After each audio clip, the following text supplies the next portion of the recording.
যাত্ৰা যাত্ৰা যাত্ৰা যাত্ৰা যাত্ৰা যাত্ৰা যাত্ৰা। নমস্কাৰ, যাত্ৰা ইউটিউব চেনেললৈ সমূহ দৰ্শকক স্বাগতম জনাইছোঁ। আজিৰ বিষয় ঐতিহ্যমণ্ডিত খনিকৰ পুথি।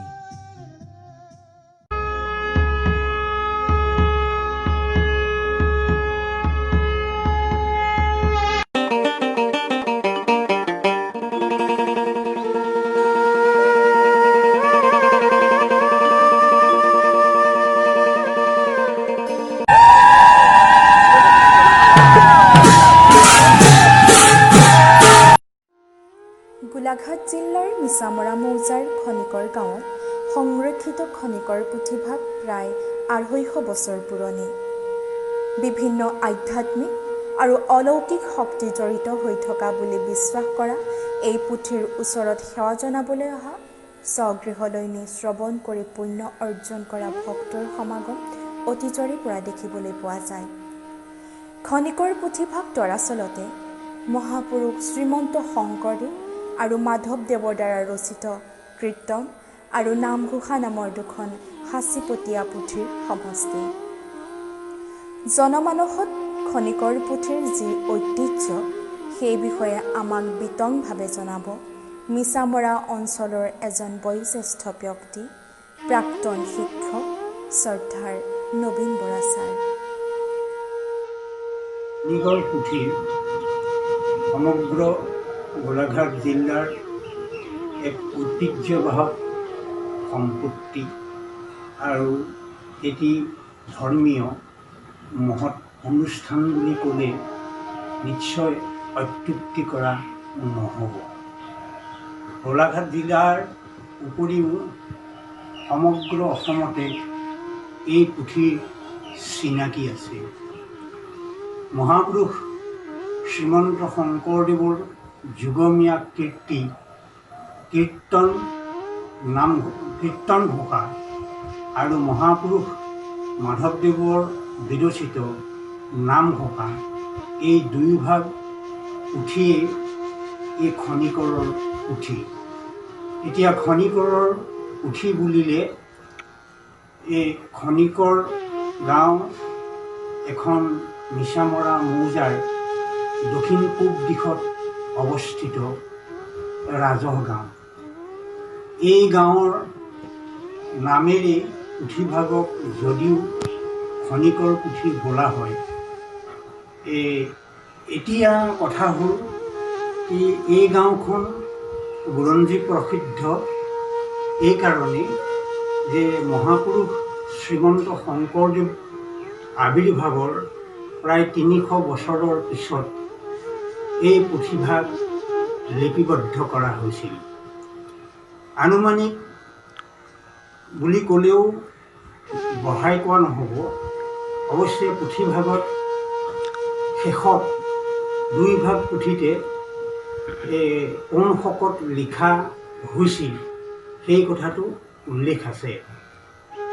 উল্লেখ থকা মতে 1660 শকত এই পুথিভাগ ৰচনা নহয়, লিপিবদ্ধ কৰিছিল বুলি পুথিভাগৰ দুইভাগ পুথিৰ শেষত উল্লেখ আছে। গতিকে 1660 শকৰ পৰা ধৰি বৰ্তমান অৱস্থালৈকে এই সুদীৰ্ঘ প্ৰায় 250 বছৰ এই পুথিভাগে এটি ধৰ্মীয় অনুষ্ঠান হিচাপে স্বীকৃতি লাভ কৰি আহিছে। গোলাঘাট জিলাত 8খেলীয়া নামঘৰৰ উপৰিও এই খনিকৰ পুথিভাগৰো প্ৰাধান্য নগৰতেই হওক, চহৰতেই হওক, গাঁৱতেই হওক, সকলো স্থানতে ইয়াৰ পুথিভাগৰ সমাদৰ ক্ৰমান্বয়ে বৃদ্ধি পাই আহিছে।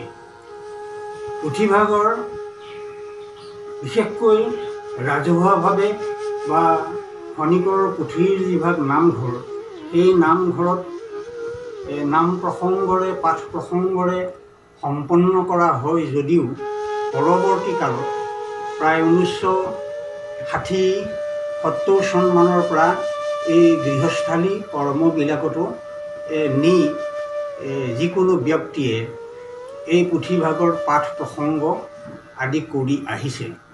পুথিভাগৰ ওপৰত ৰাইজৰ বা যিকোনো ব্যক্তিৰে যথেষ্ট শ্ৰদ্ধা আৰু ভক্তি আছে।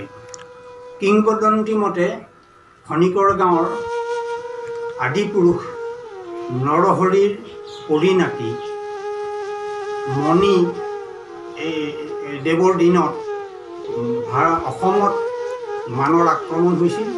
সেই মানৰ আক্ৰমণৰ সময়তে সেই পুথিভাগ মানবিলাকে লৈ আহিছিল আৰু মণি বৃদ্ধজনৰ ঘৰত সোমাইছিলহি আৰু তেখেতৰ পৰিয়ালৰ সকলোখিনি মানুহ পলাই গৈছিল, মাত্ৰ তেখেত আছিল।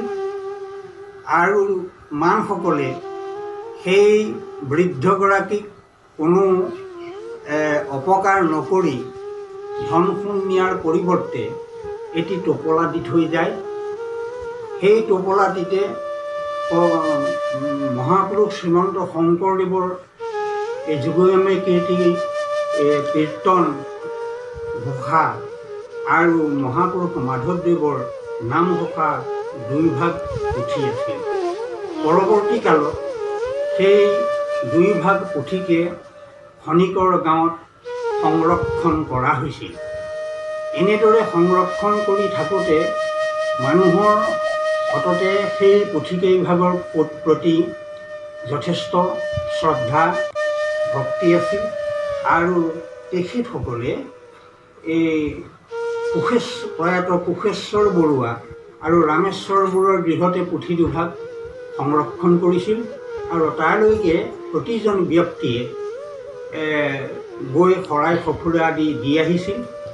আৰু এনেদৰে কৰি থাকোঁতে পৰৱৰ্তী কালত সম্প্ৰতি এটা নামঘৰ ৰাইজৰ সহযোগত প্ৰতিষ্ঠা কৰি পুথি দুভাগ সংৰক্ষণ কৰা হৈছে আৰু এই পুথি দুভাগ বিভিন্ন স্থানলৈ গোলাঘাট জিলাৰ প্ৰায়বোৰ অঞ্চললৈকে পুথিভাগ নিয়া হৈছিল আৰু তাতে ৰাতিবংশা হিচাপে পাঠ প্ৰসংগ কৰা হৈছিল।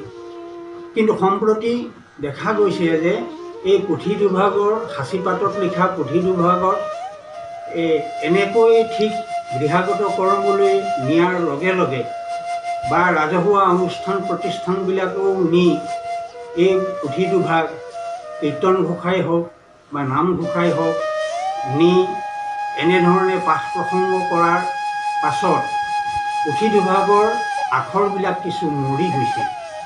সেয়ে পাঠ কৰোঁতে যথেষ্ট অসুবিধা দেখা দিছে।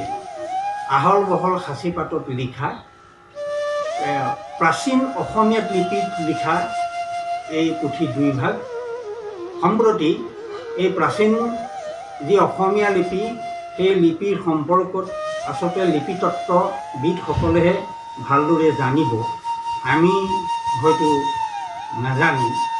গতিকে আমি এইটো আশা কৰোঁ যে যি প্ৰাচীন লিপিতত্ত্ববিদ আছে তেখেতসকলে এই পুথি দুভাগৰ সংৰক্ষণৰ কাৰণে যিখিনি আখৰ ইতিমধ্যে মোহাৰ খাইছে এই মোহাৰ খোৱা আখৰখিনি পুনৰ সাঁচিপাতত লিখাৰ এটা ব্যৱস্থা কৰিব বুলি আমি প্ৰাচীন লিপিতত্ত্ববিদসকলৰ প্ৰতি অনুৰোধ জনাইছোঁ। এতিয়া কথা হ'ল কি, সৌৰভজ্যোতি শইকীয়াই আমাক এই খনিকৰ পুথিৰ সম্পৰ্কত দুআষাৰ ক'বলৈ কোৱাত আমি তেৰাৰ কথা অনুসৰি আমি যিখিনি জানো সেই জনাৰ মতেহে আপোনালোকৰ ওচৰত আমি দাঙি ধৰিছোঁ। পুথিকেইভাগ আমি পাঠ কৰিছোঁ, ৰাতিবংশা নামতো পাঠ কৰিছোঁ। আৰু বৰ্তমান এনেকুৱা এটা অৱস্থা হৈছে যে প্ৰাচীন অসমীয়া লিপি জনা মানুহৰ নিচেই কম হৈ আহিছে। আগৰ যিসকল বয়োজ্যেষ্ঠ লোক সেই বয়োজ্যেষ্ঠ লোকসকলে এই লিপিখিনি জানিছিল আৰু জনাৰ কাৰণে এই পুথি দুই ভাগ পঢ়িবলৈ সুবিধা হৈছিল। কিন্তু এতিয়া দেখা গ'ল যে ক্ৰমাগতভাৱে নৱপ্ৰজন্মই সেই প্ৰাচীন লিপিসমূহ আয়ত্তলৈ আনিবলৈ চেষ্টা কৰা আমি দেখা পোৱা নাই। সেয়ে উঠি অহা প্ৰজন্মক আমি অনুৰোধ কৰিছোঁ যাতে তেৰাসকলে এই প্ৰাচীন লিপিসমূহ লিখিত এই পুথিসমূহ পঢ়াৰ বা শিকাৰ মনোভাৱেৰে এটা উদ্যোগ লৈ তাকে আমি সমস্তৰ প্ৰতি আহ্বান জনাইছোঁ। খনিকৰ পুথি আমাৰ অসমৰ গৌৰৱ। বৰ্তমান খনিকৰ পুথিভাগৰ বয়স আনুমানিক 250 বছৰ অতিক্ৰম কৰিছে আৰু যুগ যুগ ধৰি এই পুথিভাগ খনিকৰতে সংৰক্ষিত হৈ আছে আৰু এই খনিকৰ গাঁৱৰ নামেৰেই নামকৰণ কৰি পুথিভাগৰ নাম খনিকৰ পুথি বুলি কোৱা হৈছে। গতিকে সদৌশেষত সমস্তজনলৈ মোৰ ভক্তিপূৰ্ণ সেৱা আগবঢ়াই মই ক'বলগীয়া কথাখিনি ইমানতে সামৰিছোঁ। যাত্ৰা যাত্ৰা যাত্ৰা যাত্ৰা